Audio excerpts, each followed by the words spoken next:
Hi everyone, I'm Sarah. I'm a freelance photographer and communication designer based in Poland, with the main focus on editorial design. And actually on this slide you can see a part of my book, which I did for my bachelor's degree, which I'm going to talk about in a bit. But let me start with a story.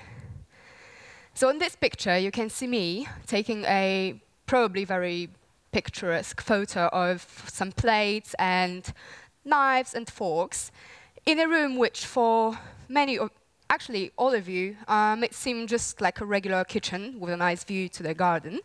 But for me this place brings many memories, as this is the kitchen where I would spend some long hours preparing lunch, drinking wine, and talking to the person you can see standing with her back turned. So this is Monique. She's a friend of mine, or most precisely a friend of my father's, whom he met over than 30 years ago when he started living in Paris. And Monique has always been present in my life, as when I was little, I used to live in Paris, and she would sometimes take care of me. And when I didn't live in Paris, every time I came for a visit, which was every half a year, I would also come visit her and eat lunch with her. And I have to say that I've always really loved talking to her, as she was this creative, wise, funny and a bit crazy French woman.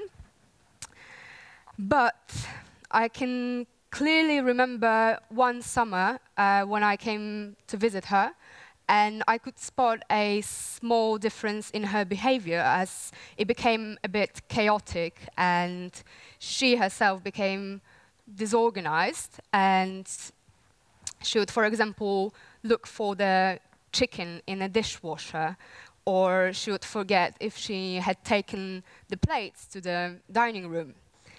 And I didn't really feel like it was such a big case at the time. But then, when I visited her exactly half a year later during my winter holidays, I could spot a vast difference in her behavior. And I would get frustrated and angry when she would ask me the same question over and over again. And when she, for example, insisted on me being my father's girlfriend, and some other slightly ridiculous things she was saying. And I stopped for a moment and thought, why am I feeling this kind of emotion? And I've realized that it was somehow because of the fear of not being familiar with this type of the behavior. And by behavior, I mean Alzheimer's disease. So at the time, I didn't know much about this, probably just some basic facts and figures.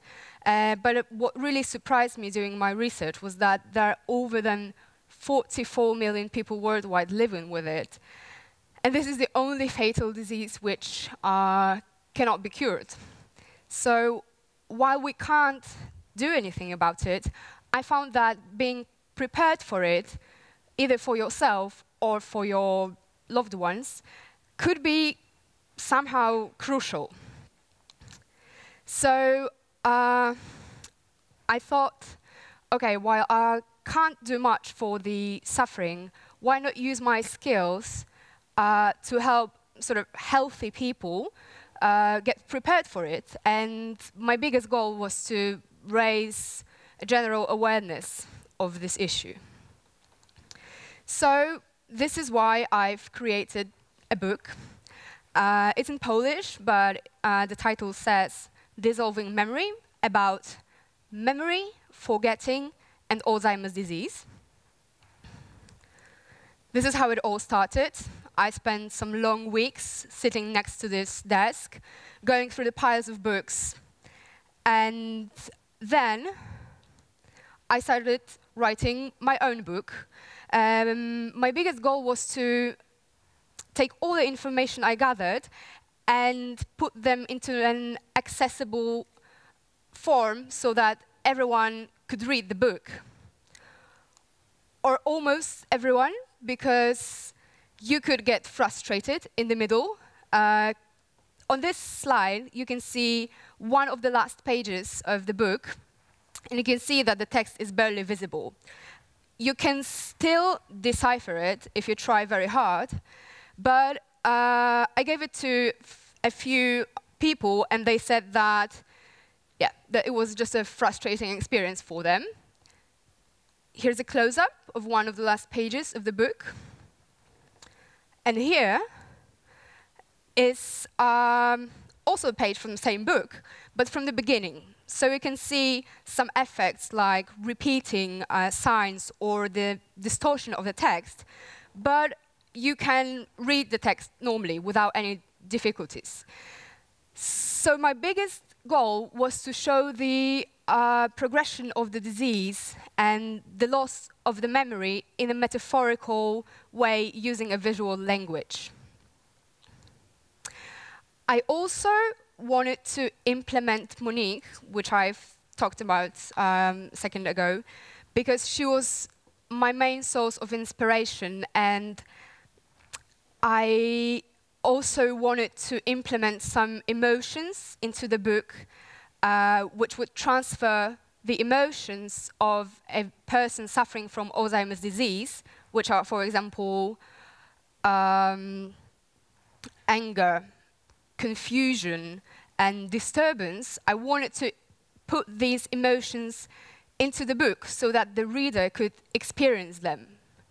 And I just used a home scanner, moved the photo back and forth. And these are some of the collage which I managed to create. And this was actually the hardest part for me in this project, because the photos were taken by my father. And on the photos, I could see Monique being a very cheerful and careless person. Most of them were taken at her cottage house, where she was just drinking wine on almost every photo. And then I compared her from the pictures to the state she was in at the moment when I was doing my project.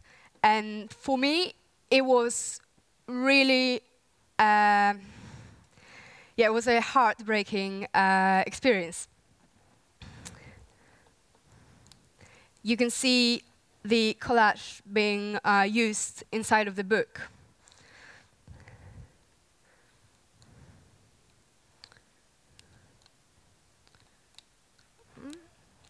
So my biggest aim was to showcase the Alzheimer's disease in a way that could be understandable for a reader.